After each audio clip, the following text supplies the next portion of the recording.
Good Tuesday morning, guys. My name is Jerry Miller, and thank you kindly for joining us on the Jerry and Jerry Show. A pleasure to connect with you guys on the most talked about Virginia sports talk show on the planet. We are less than 2 miles away from the John Paul Jones Arena and less than 2 miles away from Scott Stadium in downtown Charlottesville, Virginia, on a program that always has something to talk about. And boy, oh boy, do we have something to chitter-chatter about this morning. A quarterback, a signal caller from York, Pennsylvania, as a prep player, high school player, who initially committed to Penn State University because he was a diehard Nittany Lions fan growing up. A man signed to Happy Valley by James Franklin, who's now been fired by Penn State and now is the head coach at Virginia Tech. Bo Pribula is now the University of Virginia face of the program as the Chandler Morris era has closed. Bo Pribula had a cup of coffee in Missouri, where he was a fairly standout quarterback in the Southeastern Conference, a guy that helped push the Missouri Tigers to the Gator Bowl, where they eventually lost to the University of Virginia. And Bo Pribula single-handedly impacted the Gator Bowl, not by throwing a football or running a football, but by telling his coaching staff and his teammates, I'm going to sit out of this Gator Bowl game, this Gator Bowl matchup. When he sits out, the backup quarterback plays, the line, which had Missouri heavily favored, immediately diminishes to basically a pick-em. Virginia, Chandler Morris beats Missouri, and then Chandler Morris is denied a seventh year of eligibility. Within a day or so of Chandler Morris being denied a seventh year of eligibility by the NCAA, Tony Elliott and the University of Virginia football team closed the Morris chapter and opened the Bo Pribula chapter. Gosh, we have a lot to talk about. We'll also talk Louisville and UVA, 7 o'clock tip-off tonight, a battle of top 20 teams. We'll know a lot more about Virginia basketball over the next two games as Ryan Odom's club is on the road at Louisville and on the road at the SMU Ponies. Judah Wickhauer's behind the camera. You may not see him on screen, but the guy's rocking a quarter zip just like Hootie Ratcliffe and I, and he is sharp and fresh today on a chilly Tuesday in downtown Charlottesville. Studio camera, as we welcome the star of the show, Judah, the namesake of JerryRatcliffe.com, a man whose fingers have been peppering the keyboard. Jerry Ratcliffe with his Pinehurst quarter zip, looking quite sharp as well. Thank you, sir. As are you. Good Tuesday morning to you. Thank you. Same to you. It's been a busy week for sure, and as we narrow down toward the end of this portal, closes Friday. Although people can still sign deals beyond the closing of the portal, they just have to declare to be in the portal by then, and that sort of thing. So it's been a crazy week. Bo Pribula, Hootie. Yeah, I think he's a pretty decent quarterback. Me too. He completed over 67% of his passes, which is pretty significant considering where he was playing in the Southeastern Conference, and threw for nearly 2,000 yards, 11 touchdowns, 9 interceptions in only 10 games. He had a leg injury and missed 3 games because of that. He also is kind of a dual threat guy. He had nearly 300 yards rushing and 6 more touchdowns. And, he went toe-to-toe with a lot of the best defenses in the SEC. They lost, of the games they lost, most of them were one-score games against nationally ranked teams. And so he's been under fire on the high level, and I think Virginia's fortunate this late in the portal to end up with a guy with his kind of experience. I 1,000% agree. The gamble of almost being pot committed with Chandler Morris and receiving a 7th year of eligibility, which he was denied, almost backfired for the University of Virginia. They did secure the 15th ranked portal quarterback available. Mm-hmm. There were other talented quarterbacks that were intrigued by the University of Virginia, including the former gunslinger from Florida in the swamp, the Florida Gators. So many storylines here. Storyline number one, the very obvious one, is Pribula sits out the Gator Bowl. UVA beats Missouri in the Gator Bowl, in large part because Missouri could not move the football through the air with the backup quarterback. Right, yeah. They look pretty helpless on offense. Extremely helpless. Storyline number two, James Franklin recruits Pribula to Penn State coming out of high school. James Franklin fired by Penn State. James Franklin hired by Virginia Tech. Now James Franklin faces Pribula this coming ACC season. And then storyline number three, at least from my standpoint, is Chandler Morris' era is now officially over, at least as it pertains to the University of Virginia. Maybe we saw that foreshadowed by Chad Morris signing a contract to be the offensive coordinator with the Clemson Tigers. And then storyline number four, is this guy making basically $2 million to quarterback the University of Virginia football team? Well, I don't know. We'll find out. Eventually find out, but that is there's one national recruiting service that has its own. I think it's On3 is the one that has a NIL evaluation of how a player's worth, and they're the ones I think that put out that his NIL value was $1.8 million. So that doesn't necessarily mean that he's getting less than that or more than that or that exact number. So I guess it's whatever the agent and the kid and the school settles on in their negotiations. But I'm sure he didn't come cheap. Yeah. I mean, from the Southeastern Conference, yeah, a dual threat quarterback, right, with experience. I mean, this guy, I mean, from my standpoint, and I don't know, I follow your lead on, and particularly things like this is screaming more than the scuttlebutt Chandler Morris $1.3 million from last year. Yeah, and, you know, the portal values, from what I understand, all went up this year, escalated up this year anyways. So what was standard a year ago is no longer the same bar. I think you're paying more for just about most of the players, or at least the significant players in the portal this time around, and who knows where that'll go in the future. The viewers and listeners, let us know your thoughts. What went through your mind initially when Pribula commits to Tony Elliott? I kind of thought that that was going to be the case. When I was wondering if they were going to go after him, and then when I first saw the two names attached to one another, I felt like that was probably going to happen.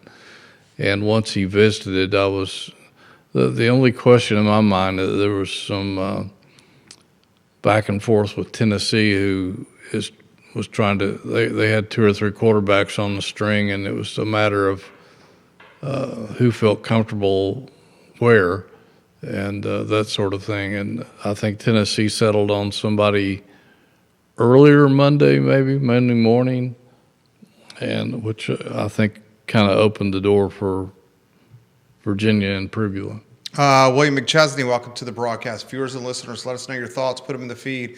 We will relay them live on air on the water cooler of content and conversation for Virginia Athletics. Olivia Branch, Rob Neal, welcome to the broadcast. Logan Wells Clalo, thank you for watching the show. Betsy Nugent, Tom Powell, welcome to the broadcast. Viewers and listeners all over the Commonwealth of Virginia, North Carolina, Tennessee, West Virginia, and Pennsylvania on the show. What do you make of the Franklin storyline? In terms of with head Pribula? coach, yeah. Well, you know, Pribula was there for 3 years, and he pretty much sat. He didn't get much playing time, so I don't know if that impacted his decision. Maybe he didn't want to go through a similar circumstance again, but there wasn't much said about him and James Franklin in this process. So maybe he was soured on that whole deal up at Happy Valley. How about Danny Kalin entering the transfer portal, heading to Nebraska, where he'll compete with the former Wahoo Anthony Calandria for the starting job? Now, that did surprise me. Not that he went into the portal, but where he ended up. there's no way in the world he's going to beat out Anthony Calandria for the starting job at Nebraska. This is not going to happen. I know UNLV, where Calandria racked up some impressive numbers last season, didn't play the strongest schedule in the world, but still he has 3 years of essentially of starting experience. Has racked up some impressive numbers. He's very athletic, high IQ, and Kalen, he didn't get a lot of action behind Chandler Morris, obviously, and he threw for 339 yards, and he looked so great against Wake Forest in his one start. So I was surprised he didn't go somewhere else. I know he had previously been at Nebraska, and I'm sure they liked him, and it's near home. But still, I was surprised he would take that shot. How about Chandler Morris? The Chandler Morris era is now over. Yeah. 7 years of eligibility is not going to happen. Yeah, I feel bad for him because he still wants to play, and I guess he'll have some opportunities somewhere as a pro. Not the biggest guy in the world, but that shouldn't matter.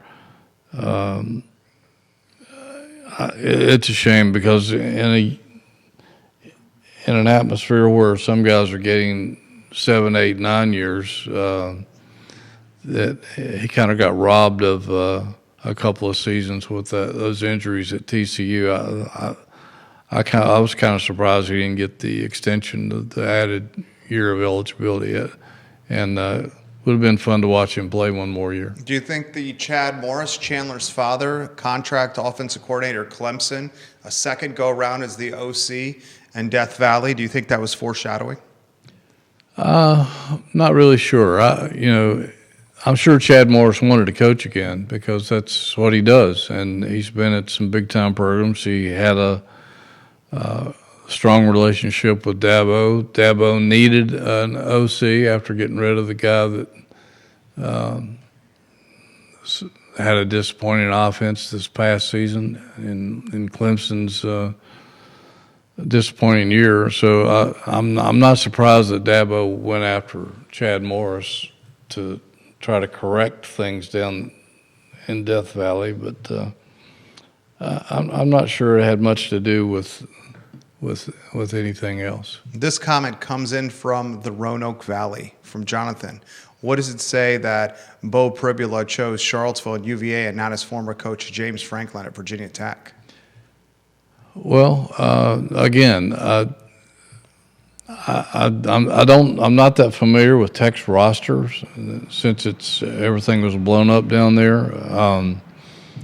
If he came here and saw the roster that Virginia has returning, he has a really good offensive line in front of him. I mean, practically the entire offensive line is back. But he is losing all skilled position players. Most of them. There's still a couple.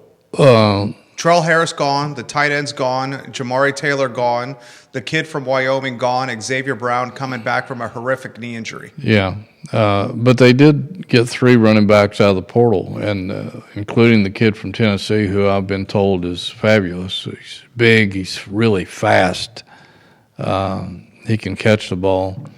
All 3 of the running backs they got commitments from are multi-threats that they can catch the ball, which is something that Des Kitchings and Tony Elliott like. I'm not sure they're through with wide receiver in the portal. They just got a UCLA receiver.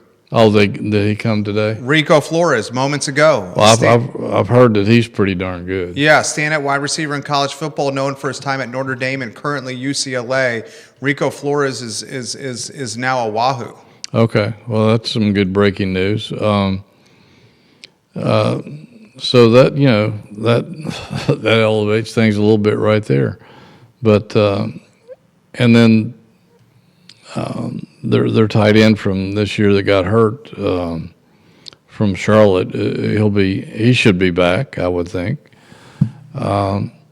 I don't know what Tech's offensive line looks like that they've rebuilt or are in the process of rebuilding down there. And again, I don't know what Pribula's relationship is with James Franklin. I don't know if it's soured from sitting on the bench for essentially 3 years at Penn State, or if they're fine and he just felt like it wasn't the place for him. I don't know. We won't know until we talk to him. Rico Flores, guys, the wide receiver, 26 catches, 274 yards, averaged 10 yards a catch last year for UCLA. This guy's a 6'2", 200-pounder with some speed. Looks like the replacement, at least on paper, for Terrell Harris. Time will tell. Here's an interesting question for you. Bo Pribula, I believe I'm pronouncing his name right. Yeah, that's correct. Okay. I checked, yeah. Thank you. Bo Pribula versus Chandler Morris from a transfer portal announcement standpoint, which announcement has more cachet?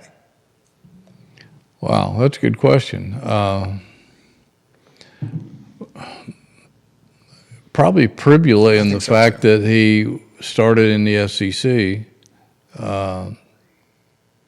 and has, Penn State roots, even though Morris was at some big-time programs. Oklahoma. And then they ended up at North Texas, which was undervalued, I think, because their coach is considered one of the upcoming brilliant offensive guys in the country.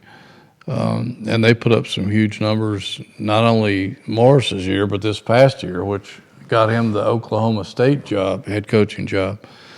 And their quarterback this year at North Texas put up some amazing numbers as well. So, but I think from the 10-mile up view, if you're looking down on it and you don't know the difference, I would say the Pribula announcement probably carried a little more weight. I 100% agree. The Southeastern Conference starting experience does it for me. And look, Chandler Morris had a storybook final collegiate career. If this is his final collegiate career, it takes him to the Gator Bowl, was the toast to Charlottesville, the talk of Charlottesville. He'll never have to buy a drink in Charlottesville again. I hope he has cheese. I was going to say a sandwich named for him at the Little John's, but the Little John's has now been closed, the 2.0 version. Sadly. I hope he has a burger named after him at the White Spot. Bert Ellis, the managing partner of the White Spot, Bert Chandler Morris needs a sandwich or a burger named after him. But I agree with you. Bo Pribula, Southeastern Conference starting experience, dual threat quarterback, recruited by Penn State. This guy's got all the intangibles to have a magical 2026 season, just like Chandler did, Hootie. Yeah, he's 6'2", 211. He's mobile. He's got a strong arm. I don't know a lot about his football IQ. I haven't read much about that, but I would say he's pretty darn good. Missouri's been a pretty decent team in the SEC the last 2 or 3 seasons, and for him to come in out of the blue like that and start, and like I said, they played some of the tougher teams in the SEC, and they played them pretty much head-to-head, toe-to-toe, losing, I think, 3 of those games by 1 score. And he put up some pretty good numbers in those games. And everything I hear about him, he's pretty darn good. The University of Virginia is absolutely reloading in the transfer portal. JerryRatcliffe.com has all the portal news. Offer some what's intrigued you with the transfer portal with this Virginia football team. Yeah, well, they've gotten 15 or 16 guys, something of that nature. They've addressed some of the positions where they need some depth. I think they probably need another defensive back or 2. I was thinking they probably need at least one more wide receiver, and with the news this morning, they got one. They've added 2 defensive linemen, a tight end, a couple of safeties, 3 running backs, 1 corner, a long snapper, and 5 guys on the edge, which can play defensive end or outside linebacker. So I think they've done a pretty darn good job, and even though like last year, they brought in some guys from smaller schools. It looks like, for the most part, the majority of these guys have come from Power 4 situations. I agree. I mean, the early signs with this transfer portal, the portal reloading so far looks as good, if not better, than last year. If I'm a Virginia fan, I know a lot of people are disgusted with the transfer portal and the NIL, but if I'm a Virginia fan, I've got to vote yay. Dude, because you got a chance now to go head to head with anybody in the country. I was initially sour with the transfer portal because I'm a college athletics purist. Yeah, me too. And I respected the amateur-ism of college athletics, the student athlete of college athletics. But as a guy that's tired of being the doormat of the ACC with Virginia football, and they have been for most of my life, right? Yeah. I think the transfer portal is the best thing since sliced bread for Virginia football, because the alumni base features a wealth of wealth. A wealth of wealth. Billionaires and Hootie, 9-figure net worth. I mean, they can just reload every year.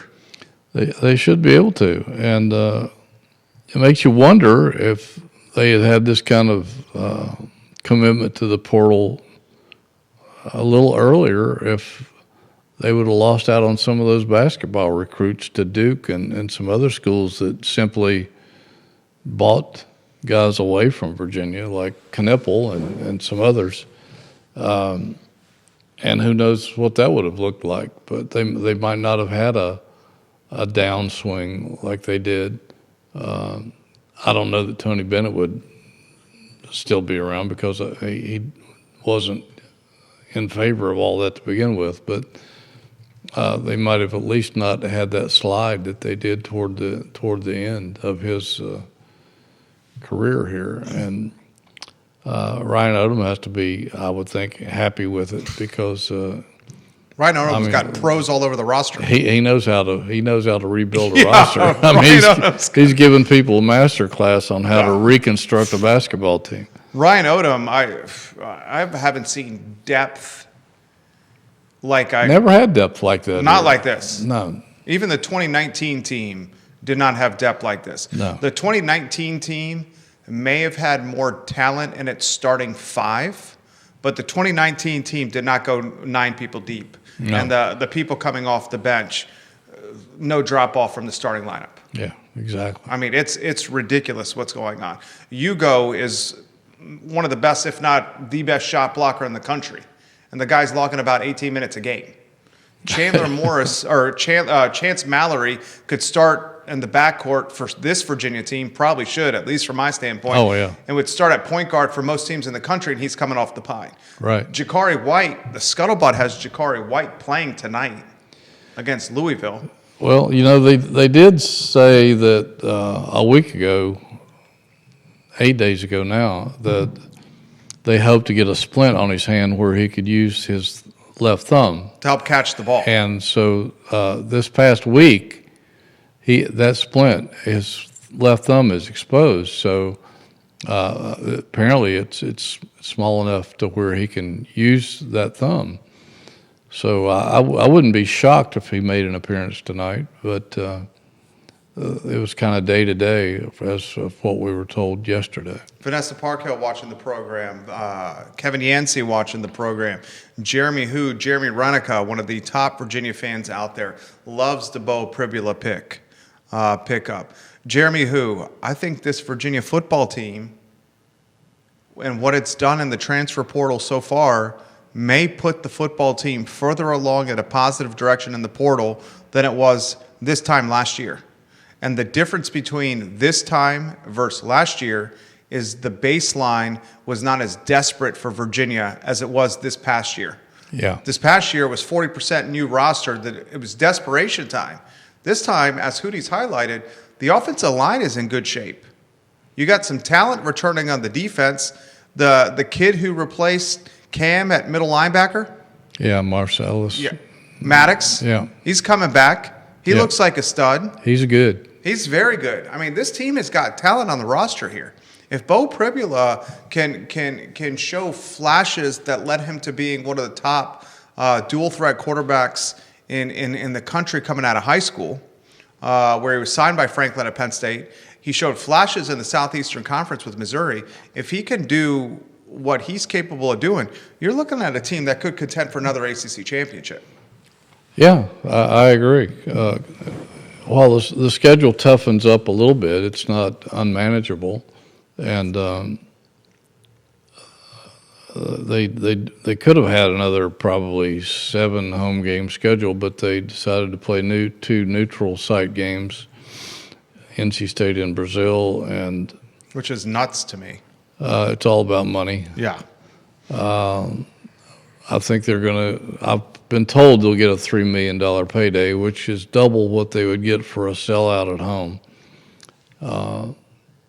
And West Virginia That's and breaking news. and Charlotte. That's a. That's if you're going to play them at a neutral site, that's probably a good place because they've had a couple of nice battles down in Charlotte The Tire Bowl, with the Tire Bowl. Larry Fitzgerald, Yeah. Al Groh. Well, Fitzgerald was Pitt. Oh, that's right, but he was in the Tire Bowl, though. Yeah. Yeah. But the next that was the second Tire Bowl. The first one was West Virginia, and Virginia put it on them. Yeah, They beat the brakes off them. Beat the brakes off of them, and then that was a pretty good West Virginia team. Was that a Pat White-led team? The left-handed quarterback for West Virginia? This is you and I going back in the DeLorean It may have memory been. bank. I know they had a really good running back, but they shut him down. West Virginia had a really good running game that year, and they didn't do anything against Virginia's defense. I'd have to go back. Yeah, I'm just shooting from the hip here. Yeah. Too many bowl games. I know, dude. You scared Rattling me. around in my head. Especially for you, dude. Especially for you, my friend. But so yeah, last year they signed over 30 people out of the portal. This year it'll be considerably less. I think they're around 15 right now. There'll be some more before they're through, but it's not like you said, it's not a case of desperation. It's a case of filling spots that you need. Mark Brown watching the program. Mark, where are you watching the show? You're commenting on the I Love CVille group. I'm curious where you're watching Mark Brown. In fact, he sent me a friend request. I just responded to that friend request and confirmed it. He says, I love where the sports program is going. All we need is a change in coaching of women's basketball. Wow, little zinger right there for Mox, Coach Mox. Then he says, I absolutely love the Jerry and Jerry show. Well, thank you for that. Thanks very much. We appreciate your support. We appreciate your support as well. I do as well. Kevin Yancey says, call it what it is. He's watching in Waynesboro. College football is the G League of the NFL. It's certainly paid. Except they were better paid than the G League. I was just going to say that. My friend. We're on the same page.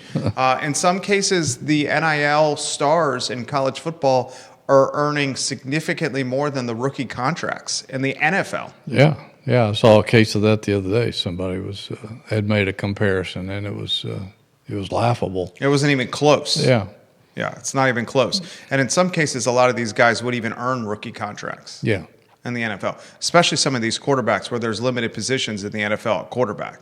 Like this Vanderbilt kid who, say what you want about his antics off the field, the guy on the field is a straight up winner. I mean, he is a dog. Yeah. This guy probably is not an NFL quarterback here, and he's being paid millions of dollars at Vandy. Exactly. And he will, you talk about someone who'll never have to pay for a drink again. That guy should never have to pay for a drink again. True. And I guess it was yesterday that Alabama's offered Simpson over $6 million to come back out of the draft and come back to Tuscaloosa for another year. That's a pretty nice payday. That's a nice payday. Jeremy Wilson watching the program in Eastern Tennessee. He says, I would love to see West Virginia in the Atlantic Coast Conference and the Maryland Terrapins back in the ACC and send the Notre Dame Fighting Irish packing. The Notre Dame Fighting Irish head coach found himself, Coach Freeman, in a little bit of trouble, but all that seemed to be smoke and mirror trouble as all charges were dropped, something stemming from a wrestling match with his son and some arguments with another coach around the high school gymnasium. Yeah, I think much ado about nothing. 100%. Much ado about nothing. Comments are coming in extremely quickly right now. Well, I don't think Maryland's going to ever come back, No. even though their fans, a lot of their fans probably would like them to. 'Cause I know a lot of Maryland fans, and they still watch ACC sports more than Big Ten.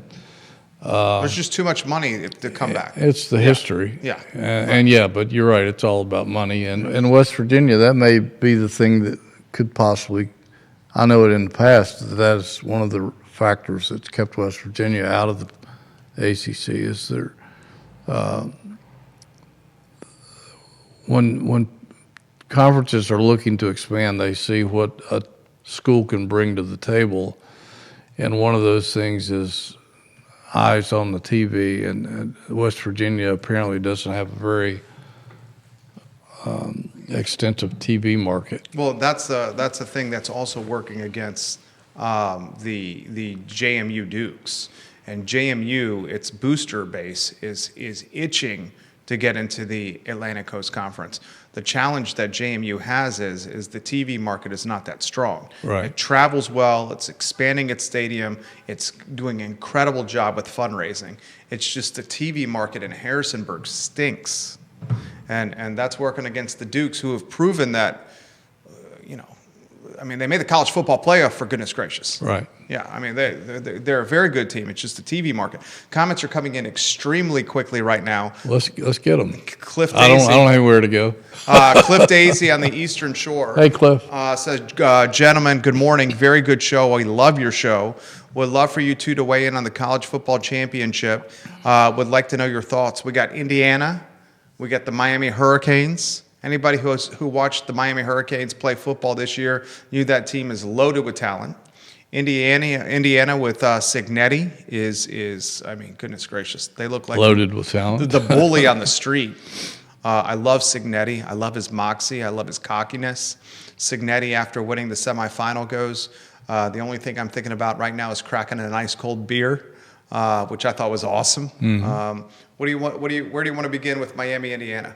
I can't see Miami winning this game, although I'll be pulling for an ACC team. Me too.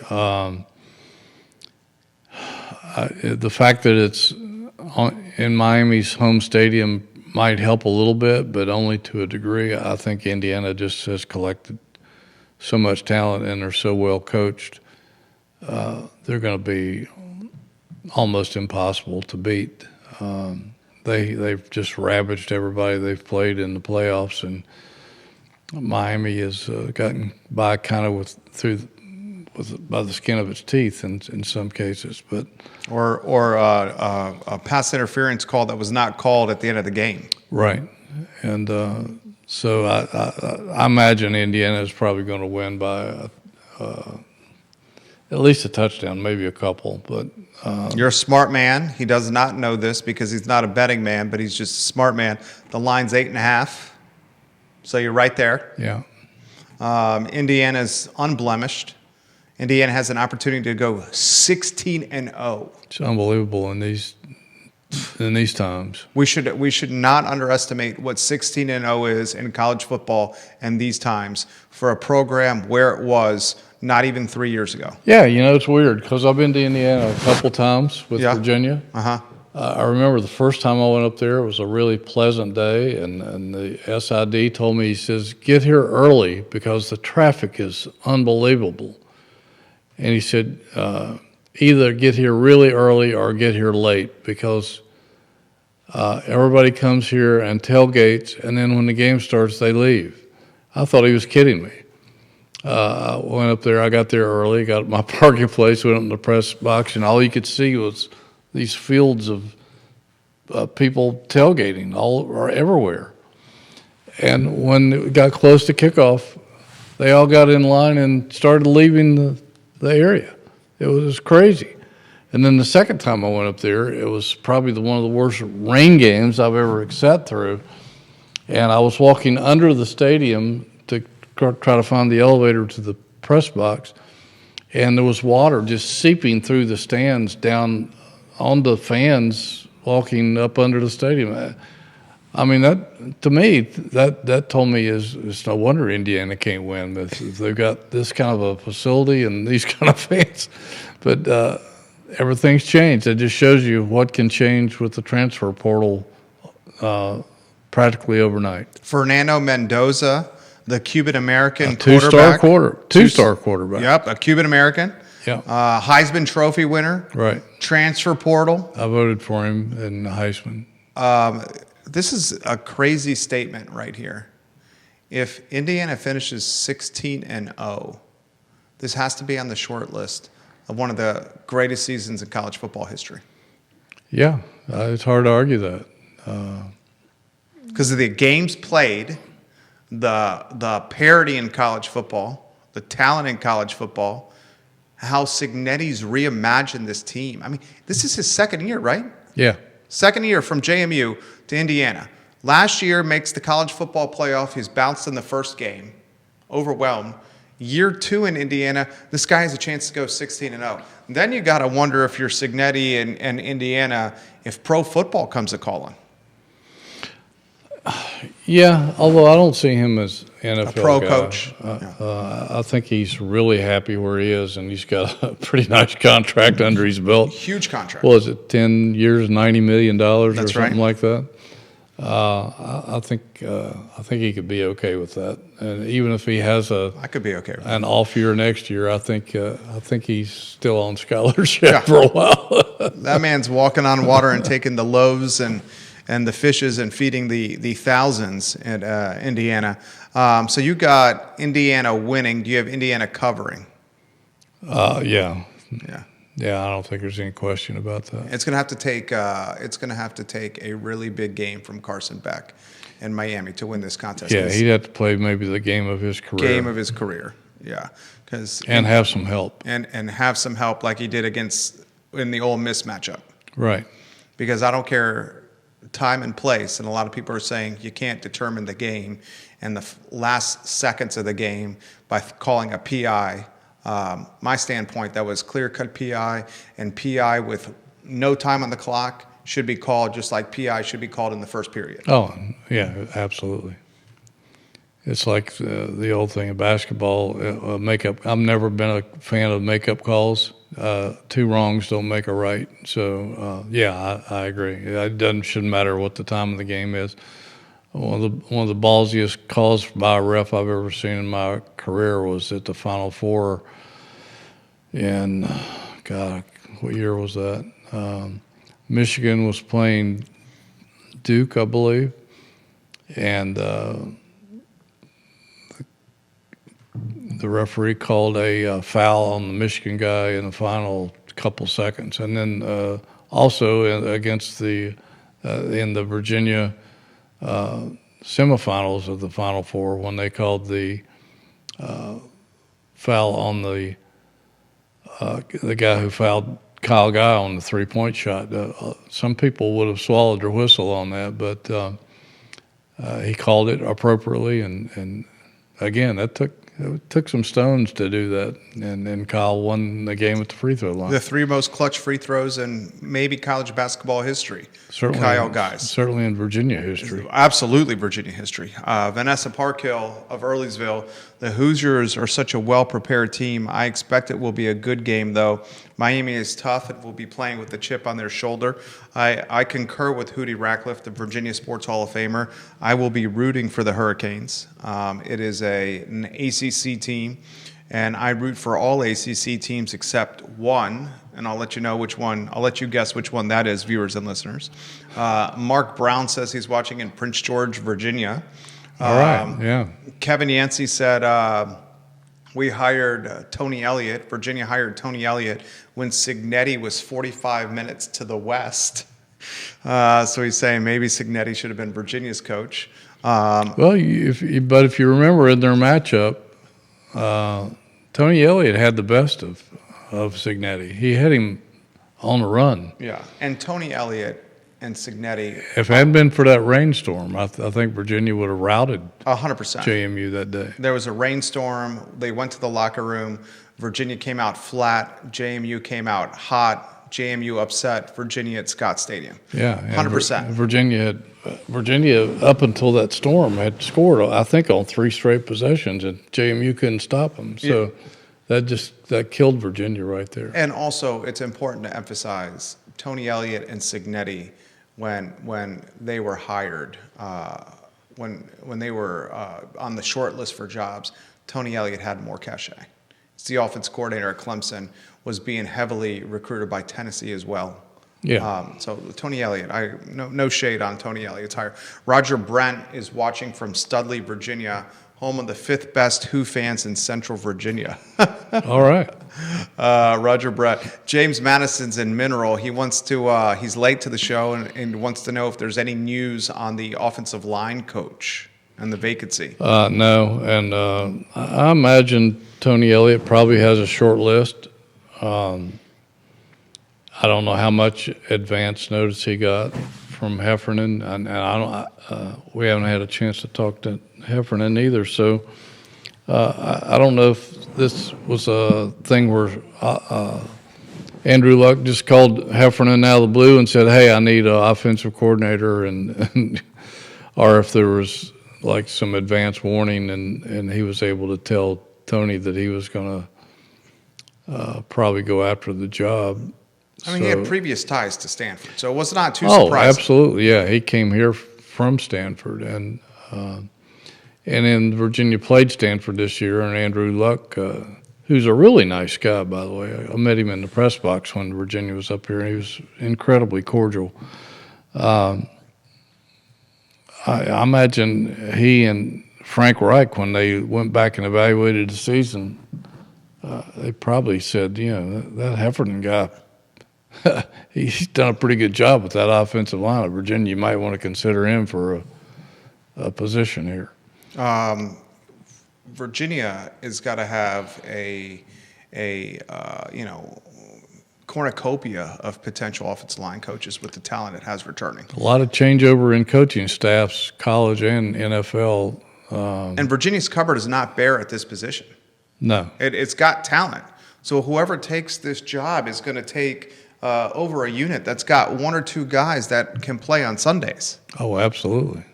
Absolutely. Maybe more. Right. So I would imagine there's a short list of a lot of talent that Tony Elliott's pursuing with that offensive line.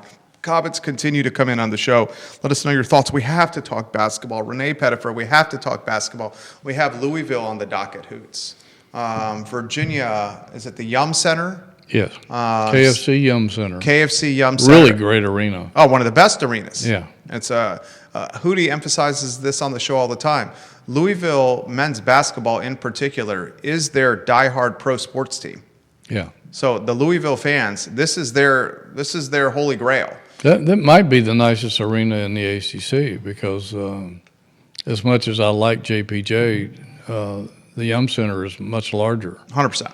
And they have like Virginia has a diehard fan base for basketball. They fill it up. They fill it up, and they're vocal, and they're good fans. And they finally have something to cheer for the last couple of years with the changeover. Finally found a coach that can win in Pat Kelsey. And this will be a real challenge for Ryan Odom's team because Louisville, I think they're 12-2. I have 12-4, 12 Yep. and 12-2, I think. They are, I think, the fastest paced program in the country right now. They play at a faster pace than Virginia, and so it's going to be optimal for Virginia to shoot a pretty good percentage offensively tonight, and to be able so they can apply their press to try to slow Louisville down a little bit. Because if Louisville gets out in fast break mode on misses, they're really hard to stop, and they have one of the best offenses in the country in terms of on the fast break. They pull up and shoot the three, and I think they might be the best in the country at doing that, with Isaac McNeely and several other people who can pull it up and stop on a dime and hit the three. Louisville 12-4, 2-2 in conference play. You're 100% right. Okay, yeah. IMAC, Isaac McNeely, a fan favorite. Now in a Louisville uniform, that's going to be a tough pill to swallow for me. I was a huge Isaac McNeely fan. I understand this is a business, and I respect the decision the young man made, because he got paid a lot of money and he went to a program that was on paper a national championship and ACC championship contender. And everything fell apart here. Yeah, everything fell apart here. I can only imagine an Isaac McNeely on this team, you know. Yeah. It would be wild what Isaac McNeely would be doing on this team, because he wouldn't have to be the primary ball dominant scorer. He could play off the ball and allow like a Mallory or a Dalen Hall to create for him, or defenses to collapse around DeRitter and sit behind Bonus Fear for a kick out for DeRitter. Yeah. Offense would come very easily to him now. He wouldn't be double teamed. He wouldn't be double or triple teamed. Or triple like in some cases, yeah. Yeah. But you know what? Hindsight's 20/20. I totally agree with what you said. For Virginia to win this game, it's going to have to limit the up and down nature of Louisville. I think this is going to be a game where Chance Mallory is going to be tested. He's a guy that's going to, his quickness, his defensibility, his toughness, his strength is going to be needed against this very deep and athletic Louisville guard, unit. I would love to see DeRitter be the bully on the block against Louisville. I would really like to see that. He could be a difference maker in a game like that. And maybe Virginia's size could be an advantage if they're able to get in a set. Yeah, if they're able to get in a set and slow Louisville's tempo down. Louisville's favored.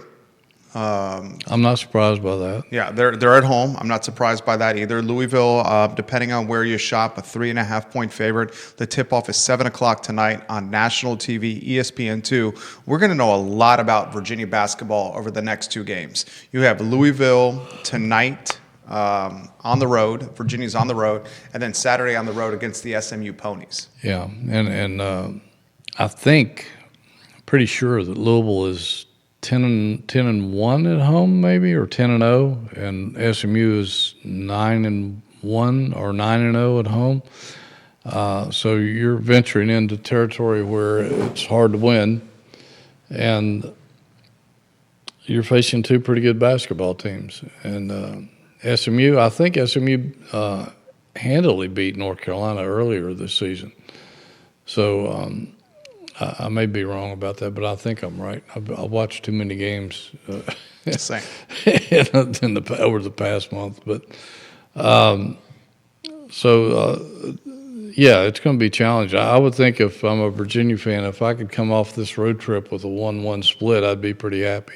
SMU beat the brakes off of North Carolina. You are right. 97 to 83, 14-point win for SMU. Now they've proceeded to lose two straight. Clemson on the road and Duke on the road.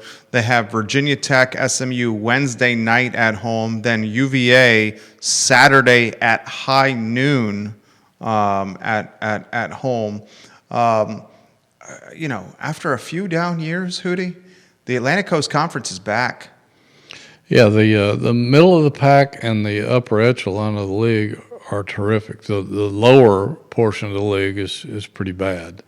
But overall, the league is definitely back, and I think they could get Jeff Jones and I were talking about this the other day. I think Virginia, the ACC, if they can continue on this thread, I think they can get 7 or 8 teams in the NCAA tournament this year. Yeah, they have the Atlantic Coast Conference is very well represented in the, ladies and gentlemen, the top 25, the AP top 25. Duke, one of the best teams in the country. Duke has in their front court with one of the Boozer twins, potentially the number 1 pick in the NBA draft. North Carolina is 14th ranked. Virginia is 16th ranked. You have Louisville at the 20 slot, Clemson at the 22 slot, and then in the receiving votes portion of the top 25, SMU and NC State. So this is a good conference, a deep conference right here. Your thoughts on what's going to happen against Louisville, keys to the game? Well, again, I think they've got to hit I wouldn't say a gigantic percentage of shots, but they need to shoot well, take good shots, and hit a pretty high percentage of shots, just so that they can get in their full court press and try to keep Louisville from getting into their offense early. That's one of the things Virginia just destroyed Stanford and Cal with, was that they took away so many things with their defense that took away things that those teams wanted to do offensively. And I think that's going to be a key tonight, is slowing Louisville's tempo, not letting them get out on the break, because they can eat you alive if they get their fast break going. So I think Virginia's press, which has really come on strong in the past 2 weeks. You know what their press does really well? Virginia's press does a really good job of it's not necessarily turning over the ball, but and that's not the purpose. Right, it's forcing the offense to get into their set deep in the shot clock. Yeah. And often when you see the opposing offenses, they're getting into rhythm with their possession with like 11 or 12 seconds on the clock. Right. And it's just not a lot of time for them to get a quality look, at least not at the collegiate level. If this is the NBA, would be a different story. Collegiate level, there's just not a lot of time for opposing offenses, which I'm impressed with what Odom's doing. And then he can roll out the fresh bodies to keep that tempo.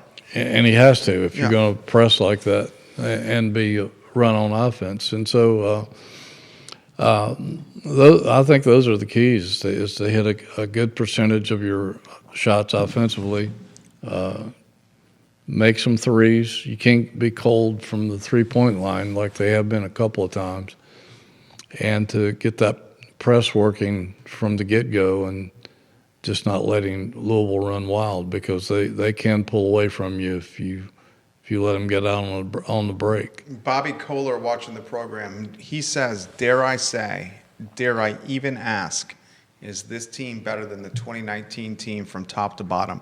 I'm not talking about the starting five, but from top to bottom. I'd say top to bottom, my take, I'm curious of your take, top to bottom, this team is deeper than the 2019 team. This team does not have more NBA talent than the 2019 team. Yeah. I would be on the same page with you there. DeAndre Hunter, there's no DeAndre Hunter on Ryan Odom's team.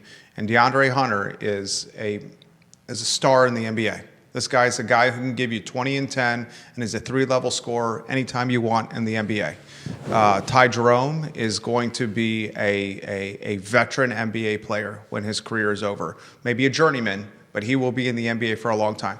Kyle Guy is torching the G League right now. Yeah. After a hiatus in coaching, he's torching the G League. And a lot of people are saying, how is this guy not an NBA roster? The reason Kyle Guy is not an NBA roster is because he's a tweener. He's not a point guard, and he doesn't have the height to play two guard in the NBA. Yeah. He doesn't have the handles to play the one. Right. Diakite won a championship, multiple championships, or one championship? Maybe it was one championship with the Bucks. Yeah. Diakite. He had some NBA moments. Jay Huff is on the NBA roster. Yep. Braxton Key. That's right. Wizards. Are we missing somebody? Are we missing Anthony Gill? No, he wasn't on that team. He wasn't on that team. Let's look at the roster. I'll call it up. Yeah. I'll call it up here. But they don't have the NBA talent, but they do have better depth. And not to say that some of these guys can't develop into being NBA talent, because some of them have possibilities of doing so. Let's see here. But the depth on this team is remarkable. I mean, Cody Statman is playing professional basketball. And is it Australia? I think it's Australia. Yeah, I mean, I'm not saying Cody Statman lit the world on fire, but he played in pro basketball. Let's see here. You had Kihei, what's Kihei doing now? Do you know? I think he was playing in China the last time I looked, but I don't know. Don't claim to know right now. So here's the roster: Kie, Braxton Key, Kyle Guy, Ty Jerome, DeAndre Hondo. Don't forget Francisco. It's not Cafaro. He eventually told us his fourth year we were saying his name the wrong way. Right. Yeah, why didn't you tell us this from the beginning? Jay Huff, Diakite, Jack Salt. How can we forget Jack Salt? He's playing pro basketball. A stud, yeah. Yeah. Now coaching too. All right. So what happens? What happens? Do you think here as we wind down here, Hootie? What do you think happens against Louisville? I would love to see those two teams in their prime play against each other. That'd be a hell of a matchup. That'd be a hell of a game. That'd be a hell of a matchup. I'm sorry. What was your question? Well, if those two teams played against each other, the challenge would be there's no one on the current roster that could guard DeAndre Hunter. Yeah, DeAndre Hunter is. Hugo's not quick enough to guard DeAndre Hunter. DeRitter's not quick enough to guard DeAndre Hunter. You'd probably be looking at Tillis or Lewis on DeAndre Hunter, and DeAndre would light those guys up. Probably. Yeah. But besides that, they match up fairly well. Yeah. I mean, the guard play, you'd give the guard play edge to the 2019 roster with Ty and Kyle. But I would still love to see that matchup. Yeah, that'd be a fun game to watch. But yeah, I don't like comparing teams really because it's impossible for one thing, but still there's so many things that could happen if teams like that played each other 10 times. Who knows? Might go 5-5 for all we know. What's your final one for you here? What's your prediction for tonight? Wow, it's a challenge. But Virginia has had a lot of success winning at Louisville over the years, and lots of different reasons for that. But Virginia's won some games there that they should not have won. Louisville had the better team and still couldn't defend home court. I think it should be a heck of a game. And I think it'll come down to the final couple of minutes unless Virginia's press can't handle Louisville's tempo. If they can handle the tempo, it should be a barn burner. If they can't, I could see Louisville winning by 6 to 10 points. But it's going to come down to who controls the pace, and that all depends, I think, on Virginia's ability to press these guys and not let them get set in their offense early and not get out on the break. So I hate to make a prediction, but Picking Louisville to win. If I had to put down $1,000 with a gun to my head right now, I would probably pick Louisville by 2. Yeah, Vegas suggests Louisville will win. Yeah. Louisville was a preseason national championship contender. Right. On paper in the beginning of the year, one of the best teams in the country, and they're home. Right. In front of a packed arena. Let's see what happens. It's 7:00 tonight. It's ESPN2. Virginia's got SMU Saturday in Dallas. 12 o'clock tip-off for that one. You're going to learn a lot about Ryan Oden's team in the next 2 days. Next 2 games. And I certainly wouldn't be shocked if Virginia wins tonight either. Oh, no. Not at all. Yeah, I wouldn't be surprised either. Yeah, I wouldn't be surprised either. A lot of it's going to depend on whether they can hit the 3. 100%. And that's why the scuttlebutt of Jakari White being back and active is intriguing for this matchup. In the hopper, JerryRatcliffe.com. More portal. We'll be on that the rest of the week, and obviously 2 huge basketball games, and anything else that happens to pop up between now and then. And Jeff Jones' show this week, Hootie and JJ show on Thursday. We will have 2 guys who were celebrated at Saturday's game, commemorating the 94-95 team that went to the Elite Eight and damn near went to the Final Four. If Corey Alexander had been healthy and not sitting out with a broken ankle, I think Virginia would have been in the Final Four. Might have won another national championship for all we know. But Curtis Staples and Norman Nolan from that team will be on our show Thursday to talk about that historic season with Virginia and their careers. So that should be fun. If you missed last week's episode with Dan Merrifield from the 80s and who else did we have on? I'm having Junior Burrow. Yeah, Junior. Yeah, how could I forget Junior? Junior was hilarious talking about Jeff Jones breaking his hand at Maryland and some of Junior's eating habits. One of my favorite stories was that on a road trip to NC State, they got dropped off at the hotel, and unbeknownst to Jeff Jones and the rest of the coaching staff, Junior Burrow convinced the bus driver to take him on a side trip for a pit stop at Krispy Kreme donuts. I love it. And dined on a dozen donuts in his room after they got back. And he bought the bus driver a dozen donuts for his trouble. I mean, how can you go wrong with Krispy Kreme right off the belt? Exactly. Right off hot, melt in your mouth. Dude, if I'm not careful, a dozen Krispy Kreme donuts would be gone in about 15 minutes. Oh, yeah. Especially the hot ones. It's one of my weaknesses as well. Donuts and Reese's peanut butter cups. Yeah. Jesus. And Junior's other weakness is he got here early Saturday so he could go to Wayside. The fried chicken. And get the fried chicken. Can't beat the fried chicken. Which he's been eating for 40 years. 40 years, I was going to say. 40 years. Wayside fried chicken is to die for. That secret sauce is off the chain. Yeah. Jerry Ratcliffe is the man. He's the Virginia Sports Hall of Famer. Judah Wickhauer is behind the camera. He does not get any FaceTime on the show, but he is an integral part of the program, the glue guy of the Jerry and Jerry Show. This is I'm going to cut to the chase, the most watched and listened to Virginia sports talk show out there. And it's because of how we broadcast the show. Quality content featuring a Virginia Sports Hall of Famer, airing on every social media platform, and in some cases 15 Facebook pages and 15 Twitter accounts.